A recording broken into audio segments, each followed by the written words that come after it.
I want to know who you got in your top five, because I got my top five ready. And I know Ace got his top five ready. So who in your top five? Oh my gosh, it's that money back I see. Because it's the top five every week.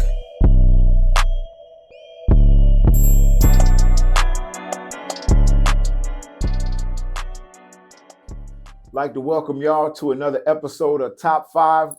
We in the building. This week we're going to be talking defense. Normally we talk offense, teams, but this week our topic for the week is sackers. Not particularly linebackers, not particularly defensive ends, but the people who get the pressure on the quarterback and the people who always get the quarterback in the ground. So we're going to start off without further ado. I'm going to go ahead and give mine first. So at number 5, I got Trey Hendrickson from the Cincinnati Bengals. When you look at the Bengals, they got nothing good going for them. Joe Burrows is a bum this year. Jamar Chase ain't looking like he used to. They're not the world-class team of the division. But Hendrickson is number 3 in pressures in all the NFL. He gets third most pressures on the quarterback, and he has 3.5 sacks. At number 4, I have Josh Allen from the Jacksonville Jaguars. He's tied for first with all the other sackers. He has 6 sacks on the season. Josh Allen is having a great season for the Jacksonville Jaguars, probably one of the best things on their team besides Calvin Ridley and Trevor Lawrence. Number 3, the return of the Mac. Khalil Mack. Last weekend, Khalil Mack had 0 sacks before the game, but he recorded a record for this season, 6 sacks in 1 game. The record itself is 7, held by a Kansas City Chief, and he had 6 sacks in 1 game. He's the 3rd best sacker in the NFL. Right. At number 2, Aaron Donald. Some would say he is the best defensive tackle in the league. Others will say it's Chris Jones, but he has the number 1 rank of double teams in the NFL. He's been double teamed the most out of most people. So number 2, I have Aaron Donald. He has 2.5 sacks, and he's 2nd with pressures in the NFL. Top of the list, who else would it be but the brother of J.J. Watt? T.J. Watt has 6 sacks on the season. He's tied for the lead with Khalil and Josh Allen, and he's number 1 in pressure. He gets the most pressures on the QB. He's probably the only thing good in Pittsburgh because, the running game ain't good. Pickett's is a bum. Kenny Pickett is a bum. Hey, Billy, you my dog, but your squad is a bum, bro. I mean, only TJ and Highsmith is the only thing good they got going on in Pittsburgh. But, shout out to TJ Watt, the number 1 sacker in the NFL. Facts.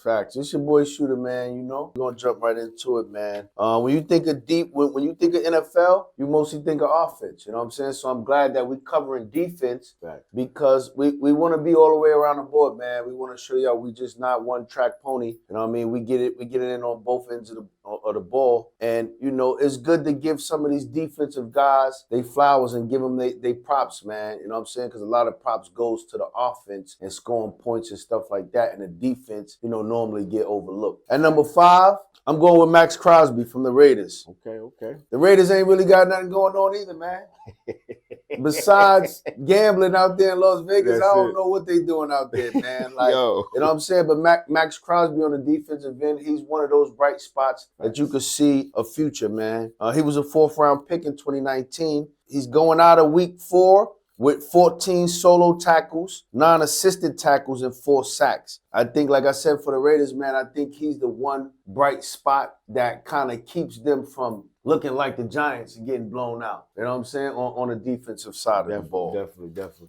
Number 4, I'm going with Myles Garrett, man. Yeah, beast. Myles Garrett from the Browns. The first 2-3 weeks, he didn't really give us much. You know what I mean? But we knew it was coming. Facts. He came into the league as one of the top-ranked defenders, and now I guess the rust is starting to come off, and now we're starting to see. He has 5.5 sacks so far, and he's not a small dude. He's 6'4", 272 pounds. Facts. You know what I mean? So I think for the Browns, they're not really in a tough division aside from the Ravens, because the Bengals is trash and the Steelers is trash. Definitely. You know what I mean? So I think for them, they need something on that side of the ball until we can see offensively what they can do, and maybe they'll be something. On number 3, I'm going with Daniel Hunter from the Minnesota Vikings. Don't let the Viking record fool you, man. At 1-3, yeah, you can look at that on paper and be like, man, the Vikings this, the Vikings that. The Vikings have a really good team, offensively and defensively.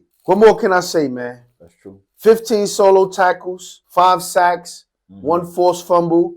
He's a product of LSU, man. So I think that in a situation where, we throw around big names, we throw around, Michael Parsons and Nick Bosa and all these other guys, because they're on teams that's doing well. You really don't hear about guys like Daniel Hunter because he's on a team that ain't nobody really checking for at 1-3. And at 1-3, they just really won their first game. You know what I'm saying? They was 0-2. Yeah. You know what I'm saying? Going So into the game. you know, it's a bright spot for them. At number 2, I'm going with Michael Parsons from the Dallas Cowboys. This Dallas Cowboys defense is probably the best thing they got going for them. Mm-hmm. To me, the defense is better than the offense. The defense right now, they holding teams to an average of 10 points per game through 4 weeks, which is huge. Like, he's got 9 solo tackles. He's got 4 assists. He got 1 forced fumble. Mm-hmm. You know what I mean? You know, they've lost Trayvon Diggs, and we start to see some chinks in their armor, but they come right back on a bounce back, and they hold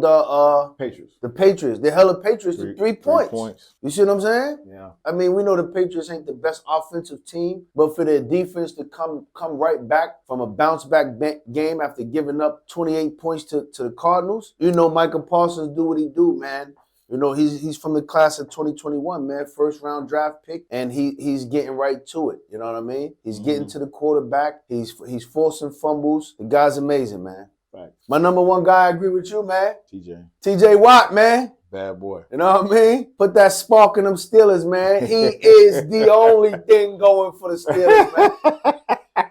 Pickett to Pickett ain't it. Nah. Straight up. Nah. Kenny Pickett, the other Pickett, whatever Pickett y'all got is going to be a Pickett six-it. That's it. It's over for the Steelers, man. And not to say that it's over. I mean, their defense is pretty good. Like the other teams, man, that's the difference between them getting blown out and them, you know, staying in the game, man, because their offense can't produce nothing. Definitely. You know, he's tied with the top sackers with 6 sacks. He got 2 forced fumbles and 2 fumble recoveries, man. Like, we know what we're going to get from TJ Watt. And he is right now the Steelers, man. Without him, the Steelers would be getting blown out every game. Facts. And like I said, they're in that same division with the Browns. In that division, you got the Browns, the Bengals, the Ravens, and them. You know what I mean? True. We know Ravens. Shout out to Baltimore. Let's go, Raven Nation. Yeah. We know they sit number 1 atop the division. You know what I'm saying? And the Bengals look like we don't know which way they're going, man. They keep going, getting worse and worse. I don't know if Joe Burrow gonna get better or not. You know what I'm saying? But for TJ Watt, he's that bright spot for the Steelers. Hope is not lost because of the division. They're 2-2. So we'll see, man, if he can continue to be on that path and they can produce some offense. Those are my top 5 guys, but I just want to say this. We got to understand that in a defensive position,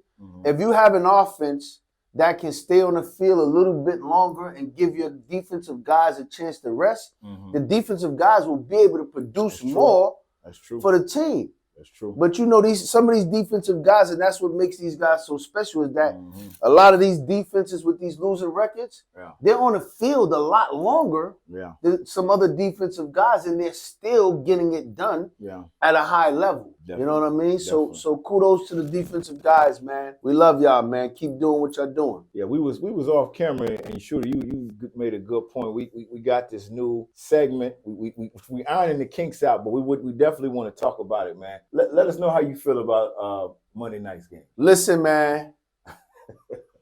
I don't know what's in the Kool-Aid in New York. Facts. But y'all got to do better, man. Y'all got to do better, man. The Seattle Seahawks made it look like y'all was playing Bishop Sycamore, man. Whoa. Straight up. They was running through the line. They done sacked Danny Dimes 12 times. It's unreal, bro. And they're the only team in the NFL that has not scored a touchdown in the first half of any game through 4 weeks, man. That's crazy. That's terrible. It's crazy, man. Terrible. Y'all gotta do better, man. This is the NFL. This is the National Football League of professionals. The best of the best, the cream of the crop, man. We expect y'all to go out here and play football like top football athletes, bro. Not like Bishop Sycamore High School, man. Come on. Real deal, bro. Horrible out here, bro. Horrible out here. Man, it is what it is, bro. New York looking crazy. Jets looking crazy with their offense. And Giants looking crazy all around the ball. Everywhere. Special teams, defense, offense. Dable, boy, you need to get fired, man. Last year you did good. This year, you ain't even keeping up with the NFL. Yeah, like it's crazy, man. Definitely crazy. It's crazy. But we're going to jump into these picks. last week we both was 0-1. You had the Dolphins. For real. I had the Pats. So you know I'm feeling much worse than you.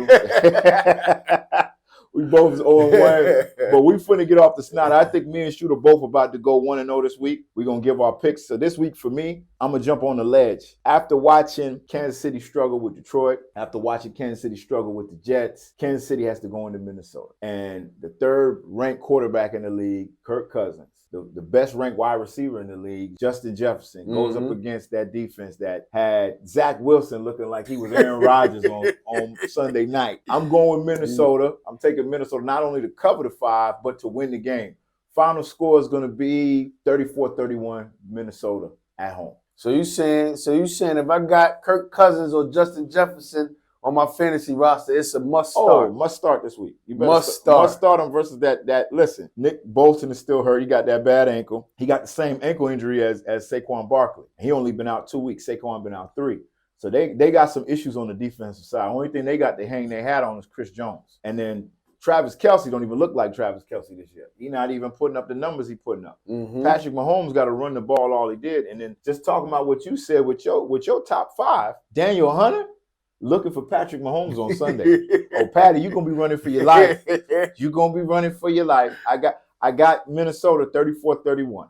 Facts. I'm gonna go to one of the more anticipated games I know that people want to see, man. I'm going with the Niners and the Cowboys, man. Okay. Right now, it's looking like the Niners is -4. They're the favorite, which they should be. I think it's going to be a very chess match game because it's almost like a top 5 defense going against a top 5 offense. You know what I mean?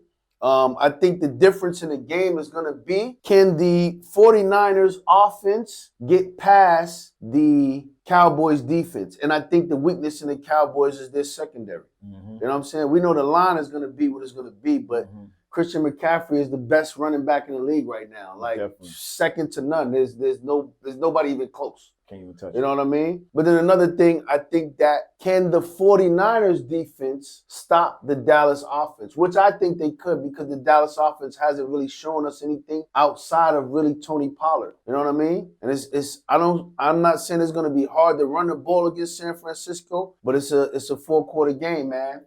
So for me, I got the Niners covering the 4 and beating the Dallas Cowboys and still staying undefeated and still showing why, had Brock Purdy not got hurt last year, we might have had a different Super Bowl. Okay.